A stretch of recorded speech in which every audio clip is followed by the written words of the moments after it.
हज़रत ख्वाजा शम्सुद्दीन तुर्क रहमतुल्लाह अलैह हज़रत साबिर पिया कलियरी रहमतुल्लाह अलैह के सबसे मुमताज रूहानी वारिस थे। ख्वाजा शम्सुद्दीन तुर्क पानीपती रहमतुल्लाह अलैह तुर्की में पैदा। आपका विसाल 1300 ईस्वी बा मुताबिक 10 जमादी उल आखिर 699 हिजरी पानीपत में हुआ। आप रहमतुल्लाह अलैह ने लगभग 24 साल तक एक ऐसे लाजवाब इंसान की खिदमत की जिनको सारा ज़माना साबिर पिया के नाम से पुकारते हैं, उनसे अपनी फरियाद करते हैं। आपकी इल्म तालीम में इजाफा हुआ तो हज़रत साबिर कलियर रहमतुल्लाह अलैह ने आपको हुक्म दिया कि आप शाही फौज में भर्ती होकर सिपाहियों का हौसला बुलंद करें। ख्वाजा शम्सुद्दीन तुर्क रहमतुल्लाह अलैह साबिर पियार रहमतुल्लाह अल्लाह के हुक्म से फौज में शामिल हो गए। फौज में शामिल होने के लिए आपको चित्तौड़ भेज दिया गया। आप दिन भर सरकारी ड्यूटी अंजाम देते और रात भर यादें इलाही में बसर करते। कैलाई चित्तौड़ का महासभा किए हुए शाही फौज को काफी अरसा हो गया। शाही खेमे मैदान जंग में नस्त थे। दूल्हे महासरा और कसरते बारा की वजह से खेमों के रस्से गल गए। सुल्तान ने सूत मुहैया करने का हुक्म दिया। मुलाजिम सूत की तलाश में चारों तरफ रवाना हो गए। शाही सिपाहियों ने एक गांव में पहुंचकर लोगों को हुक्म सुल्तानी सुनाया कि इतनी धार में सूत की जरूरत है। लोग यह सुनकर घबरा गए। इस गांव में एक खुदा का वली रहता था। उसे जब शाही सिपाहियों की आमद और गांव वालों की परेशानी का इल्म हुआ तो उसने सब लोगों को तसल्ली देते हुए कहा, घबराने की कोई बात नहीं, इंशाअल्लाह मैं इसका इंतजाम कर दूंगा। एक शाही सिपाही उस वलीउल्लाह के साथ हो लिया। वह बुजुर्ग अपने घर पहुंचे और एक नली सूत की हांडी में डालकर और उसके मुंह पर कपड़ा बांधकर एक सुराख करके नली के सूत का सिरा बाहर निकालकर सिपाही के पास लाए और फरमाया, भाई इसको ले जाकर जिस कदर चाहे सूत खींचकर रस्सा बना लो, इंशाअल्लाह इसका सूत कम न होगा। मुलाजिम सूत की हांडी को लेकर लश्कर में आया और सूत खींचना शुरू कर दिया। यह देखकर सब हैरान हुए कि सूत के ढेर लग गए और इसमें कोई कमी न आई। इस करामत की खबर सुल्तान को पहुंची तो उसने खुद उस करामत का मुजाहिरा किया और फौरन उस बुजुर्ग की खिदमत में पहुंचकर इसके बाद सुल्तान ने हजरत से अपनी फतह या बी की दुआ के लिए दरख्वास्त की। उस मर्द बुजुर्ग ने जवाब दिया कि मेरे लायक जो खिदमत थी वो मैं अंजाम दे चुका। मैं शाही फौज का खिदमत ही नहीं, यह खिदमत जिसके सुपुर्द है वह फौज में आ गया है। आप उनसे दुआ की दरख्वास्त करें, वह दुआ करेंगे तो इंशाअल्लाह फतह जरूर होगी।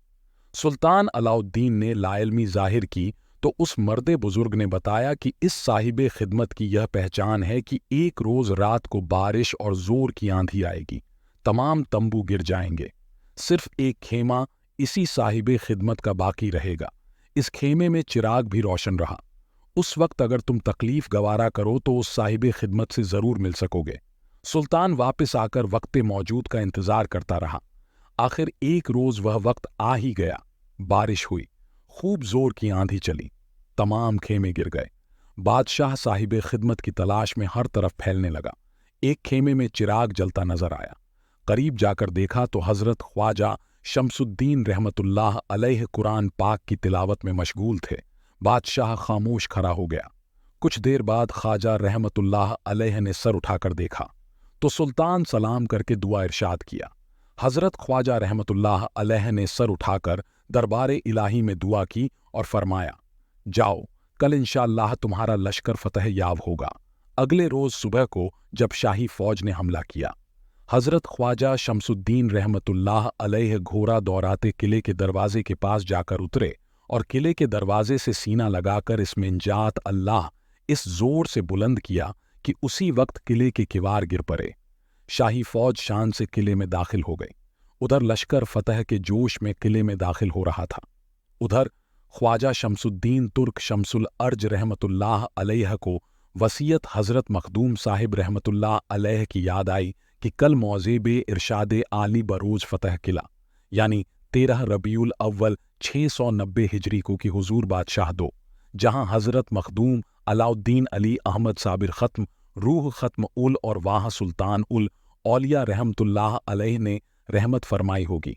आप बेताब हो गए और अपना कलाम मजीद शेख मोहम्मद असलम साहिब बख्शी फौज के हाथ कुछ रुपए शुक्राना, हालांकि एवज में हदिया फरमाया और इसमें से एक कुछ रुपए का ऊनी सब्ज रंग का कपड़ा कफन के लिए और कुछ रुपए का कपड़ा तहबंद के लिए खरीदा और बचे रुपए में सामान बराए फातिहा मिसल मैदा, शक्कर और रोगन, जर्दा वगैरह खरीद कर और सब तोशा एक कमर से बांधकर बगैर किसी को इत्तला दिए कलियर शरीफ की जानिब रवाना हो गए। इसमें आजम चिश्ती बराबर तिलावत फरमाते जाते कि अलीम उल्लाह अब्दाल परेशान हाल सामने से चले आ रहे हैं। आपने खैरियत मिजाज हजरत मखदूम साहब से दरियाफ्त फरमाई। अलीम उल्लाह अब्दाल ने आदाब बजा लाने के बाद अर्ज किया, आज एक हफ्ता हुआ कि मुझे हुक्म फरमाया था कि तुम ख्वाजा शमसुद्दीन शमसुल अर्ज की खिदमत में जाओ और अब उन्हीं के पास रहना। मैं तुमको उनकी खिदमत के लिए मुकर्रर करता हूँ। आपने इरशाद फरमाया कि अजीमुल्लाह मेरे कलियर शरीफ से जाने के बाद कोई ख़ास बात तो ज़हूर वज़ीर नहीं हुई। अलीमुल्लाह ने नफ़ी में जवाब दिया, यह बातें हो रही थीं कि ख्वाजा साहब को इत्तिफाक से ठोकर लगी और गिर पड़े। गिरते ही आंखें बंद हो गईं। फिर आंख खुली तो अपने आप को नवाही कलियर शरीफ में पड़ा हुआ पाया, मगर अली मुल्ला अब्दाल का पता नहीं था। आप खड़े हो गए जमालुद्दीन और अब्दाल। थोड़े देर के बाद अपने जिन्नात के हाजिर होकर आदाब बजा लाए। आपने दरख्त गूलर के करीब जाकर इसी सामान से फातिहा के लिए खाना तैयार किया और उसके बाद करीब जसादे अकदस के तशरीफ ले गए तो मुलाहिजा फरमाया कि बरक जलाल बदसूरत शमशीर जिसमें अथर पर गर्दिश कर रही है। जब आप करीब पहुंचे तो वह शमशीर आपके हाथ पर हमलावर हुई। आपने अपनी आस्तीन फौरन बराकर लटका दी और वह लटकी हुई आस्तीन कटकर गायब हो गई। जब से कहा जाता है कि हज़रत शमसुद्दीन शमसुल अर्ज रहमतुल्लाह अलैह की औलादे मुबारक में निशानी चली आती है कि एक हाथ की आस्तीन छोटी हो जाती है। अलहाज जब वह शमशीर जलाल अपना वार करके रुखसत हुई तो ख्वाजा साहब रहमतुल्लाह अलैह ने मुलाहिजा फरमाया कि एक शेर बैठा है और हिफाजत नाश ही मुनव्वर कर रहा है। आपको देखते ही फौरन उठ खड़ा हुआ और जंगल की राह ली। इसके बाद आपने आंखें बंद कर लीं और वसीयत के मुताबिक गरीब के चश्मे से पानी लिया और हौसल दिया। इसके बाद बमोजिम इरशाद आली तहबंदो, कफनी पहनाई और दस्तार मुबारक सर से बांधी और इस सिलसिले में अपना हाथ जिसमें मुबारक से नहीं लगाया। जब जनाजा मुकम्मल हो गया तो आप बहुत फ़कीर हुए कि ऐसी मुक़द्दर हस्ती की नमाज और मैं तन्हा पढ़ने वाला इस बात से आपको बहुत अलग हुआ।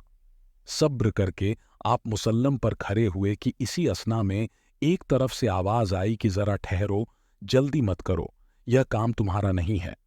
ख्वाजा साहब ने मुड़कर देखा कि एक सवार बहुत तेज़ रफ्तार मगरिब की तरफ से साबरी लिबास जेब तंग किए हुए चेहरे पर नकाब डाले आ पहुंचा और घोड़े से उतरकर मुसल्ले पर खड़ा हो गया और नमाज पढ़ने शुरू कर दी। हज़रत ख्वाजा साहब भी शरीक हो गए और बात ख़त्म। नमाज के सलाम के लिए हिमाल और जुनू की जानिब मुंह फेरने लगे तो मुलाहिजा फरमाया कि हज़ारों औलिया इकराम और गुज़रगाने दीन नमाज में शामिल हैं। नमाज से फारिग होकर तो शाही तजकर सदर पर सबने फातिहा पढ़ी और सबने एक एक उंगली से तबर्रुक नोश फरमाया और उसके बाद अली मुल्ला अब्दाल माँ चंद जिन्नात के मौलाना इमामुद्दीन शहीद के मकबरे में जाकर संगे याकूत सूर उठा लाए और बा मुजीब फरमान जैसा शरीफ के दाएं और बाएं जानिब रखकर मिला दिए और सरहाने की जानिब बिल्कुल बंद करके पांती की जानिब कुछ खुला रखा और बाकी तीन तरफ से मट्टी लगाकर कब्र मुबारक को बंद कर दिया। दोस्तों, ये थी हमारी आज की पेशकश। आप सभी से गुजारिश है, अगर वीडियो पसंद आए तो बराए मेहरबानी लाइक, शेयर और सब्सक्राइब कीजिएगा। अल्लाह अपने महबूब के सदक़े में हमें नेक राह पर चलने की तौफीक अता फरमाए।